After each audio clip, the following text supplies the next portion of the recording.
নমস্কার, দিগন্ত বার্তায় আপনাদের সকলকে স্বাগত জানাই। চলুন দেখে নিই এই মুহূর্তের সবচেয়ে বড় খবর। নয়া বিস্ফোরক তথ্য উঠে এলো দেশের নিরাপত্তা ব্যবস্থার মধ্যে থেকে। সিআরপিএফ জওয়ান মতিরাম জাট গত 2 বছর ধরে পাকিস্তানের হয়ে চর বিক্রি করছিল বলে অভিযোগ। সোমবার দিল্লি থেকে তাকে গ্রেপ্তার করেছে এনআইএ।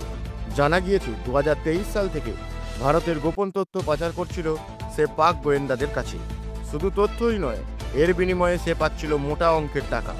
এই মতিরামের শেষ পোস্টিং ছিল জম্মু কাশ্মীরের পাহেলগাঁয়ে। 22 এপ্রিলের বৈস্ফোরণে হামলার মাত্র 6 দিন আগেই তাকে সেখান থেকে অন্যত্র সরিয়ে দেওয়া হয়েছিল। ফলে প্রশ্ন উঠছে, এই হামলার সঙ্গে তার কোনো সম্পর্ক আছে কি না। এই ঘটনা সামনে আসতেই চাঞ্চল্য ছড়িয়েছে গোটা দেশের নিরাপত্তা সংস্থার অন্দরে। মতিরামের নাম ওঠার পর এনআইএ তাকে পাটিয়ালা হাউস কোর্টে তোলে। কোর্ট নির্দেশ দেয় আগামী 6 জুন পর্যন্ত তাকে এনআইএ হেফাজতে রাখা হবে। চলছে টানা জিজ্ঞাসাবাদ। প্রশ্ন একটাই, দেশের রক্ষক যদি বিশ্বাসঘাতক হন, তাহলে দেশের নিরাপত্তা কোথায় দাঁড়াবে? এই ঘটনার সঙ্গে আর কে কে জড়িত তা জানতে তৎপর এনআইএ। আমরা নজর রাখছি পুরো ঘটনার উপর। এই সংক্রান্ত সব আপডেট পেতে চোখ রাখুন আমাদের চ্যানেলে। এখনই সাবস্ক্রাইব করুন, লাইক ও শেয়ার করতে ভুলবেন না। ধন্যবাদ, দেখা হবে পরবর্তী আপডেটে।